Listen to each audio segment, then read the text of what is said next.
So, Viv, we know for all intents and purposes that you are a very empowered and empowering woman. There are so many people who love what you do, see you as really an inspirational leader in the aged care sector across the country. And what I would like to talk about is that you're obviously a very empowering woman and leader. If you think about the younger women in Australia or in the world, for example, what advice would you give them for them to follow their dreams or for them to be as successful as you are, for example, as a woman in leadership? What would you say to them? Could you give us some advice that we could share with the viewers? Well, I would say know who you are, know yourself, and be very comfortable in your own skin. Not striving to look to who is the latest trend and how should you look and how should you turn up and how you should be. But know yourself first and show up as your authentic self. Now, people often struggle with authenticity. They can't explain authenticity, but they can certainly smell a rat when authenticity doesn't show up. But yet we see it time and time again. And we see it with superficial relationships. So often for women, they can get caught in relationships that turn out to be quite superficial with their peer groups. Whereas I would say, knowing yourself, you can figure out pretty quickly who are the real relationships, who are the sincere relationships to have around you, and to trust those people to tell you the truth about how you're showing up and how you're performing and how you're relating to others, how you are showing up to the rest of the world. Those people that you can trust. Superficial people won't tell you that.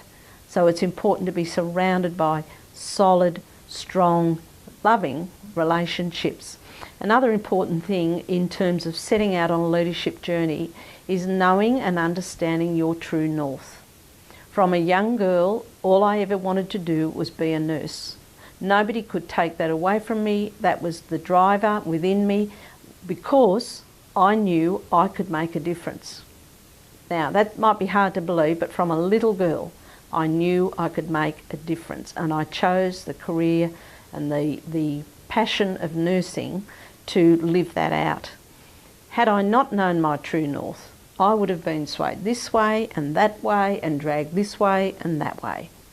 And if you know your true north, you show up authentically, and you have people around you that love you enough to tell you the truth about how you're showing up, then you can step into leadership with confidence, not constantly looking behind you and seeing who has a knife to stick in your back, because there are plenty of people out there over the years that have tried to stab me in the back. In fact, I had a senior person that was over me for many years. She was a deputy director of nursing, and she would always say to me, "The trouble with you is this." And I thought, oh, here it comes. There's a problem with me. What is it this time? You wear your heart on your sleeve. Now, for me, that was a good news story. I was a nurse in the caring profession, and I've got a heart on my sleeve. I thought, wow, that's awesome. Thank you for the compliment. I didn't intend for it as a compliment, she would say to me, and she continues to say it.